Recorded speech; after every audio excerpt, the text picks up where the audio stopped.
people from a seller perspective, when they're getting ready to exit, when they're getting ready to sell the company, the biggest issue is your best people are going to be the first ones to go unless you get them very comfortable that it is going to be not only possible, but probable and worthwhile for them to stay.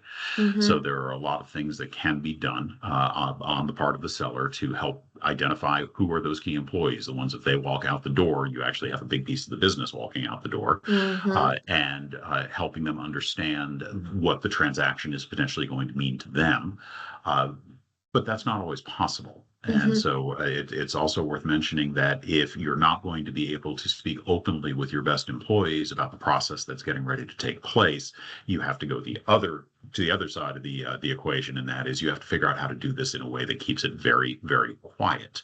Now, of course, you run the risk of not telling them and then finding out whether it's a leak or it's a slip of the tongue in a meeting or something along those lines, and being even more upset and even more likely to walk out the door. But you've got to make a choice.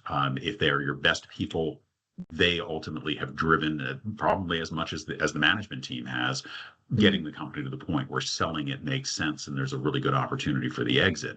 If they leave, that opportunity disappears, and that is something that private equity firms and other acquirers will be looking for, short departures that occur shortly before the process starts, because it's almost a given that those are going to have been the best people.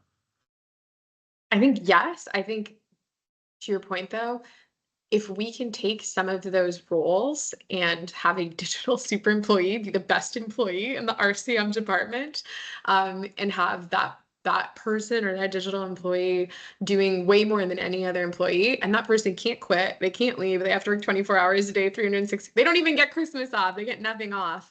I think that can help sort of insulate that process where you're like, there's absolutely no risk associated with our RCM team leaving. You're going to have those risks in other parts of the business, but at least if you can mitigate that risk, I think that can be helpful.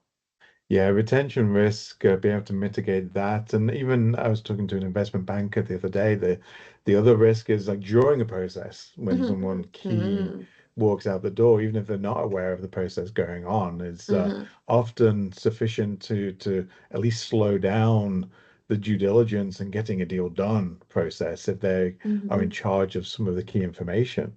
And then just even overall turnover.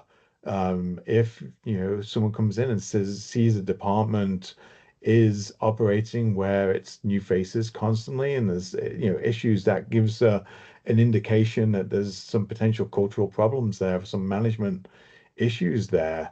So there's a lot of businesses too with that, and the kind of inflationary environment. You've suddenly had to hire new cohorts at higher prices and Way higher higher. value. So there's a lot of levers in play where potential digital solutions can complement your kind of human workforce and allow that human workforce to, as you say, kind of focus on higher value tasks, and be able to still be part of the growth trajectory. The second thing that I do want to mention also is that all of this conversation around technology and AI in particular, enhancing and improving key aspects of the healthcare business process, RCM being the example that we're talking about today. It's one thing to have ideas and to be able to talk to potential buyers or your boards or other interested parties about things that you could be doing. And it's quite another to actually be able to show that you have already started doing it, or that you not only have a plan, but you've already started those first steps to make those improvements.